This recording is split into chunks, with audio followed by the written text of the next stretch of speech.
250টি মৃতদেহের এতটাই খারাপ অবস্থা যে শনাক্তকরণের জন্য ডিএনএ টেস্ট করা ছাড়া আর কোনো উপায় নেই।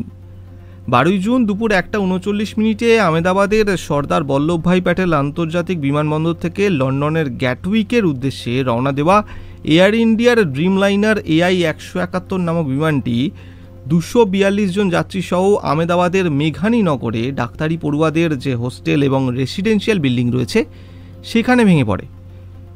রানওয়ে থেকে টেক অফ করার পর বিমানটি যখন সবেমাত্র 625 ফুট উচ্চতায় পৌঁছেছে এমন সময় হঠাৎ বিমানটি নিজের গতি হারিয়ে ফেলে এবং রানওয়ে থেকে মাত্র 1.5 কিলোমিটার দূরে অবস্থিত ওই রেসিডেন্সিয়াল বিল্ডিংয়ে গিয়ে ধাক্কা মারে। বিমানটিতে সেই সময় 100 টনের মতো জ্বালানি ছিল, যার কারণে বিস্ফোরণ আরও ভয়ানক হয়। রিপোর্ট বলছে এয়ার ইন্ডিয়ার বিমানটি যখন বিল্ডিংয়ে ধাক্কা মারে তখন বিল্ডিংয়ের ওই অংশে 60 থেকে 80 জন স্টুডেন্ট উপস্থিত ছিল।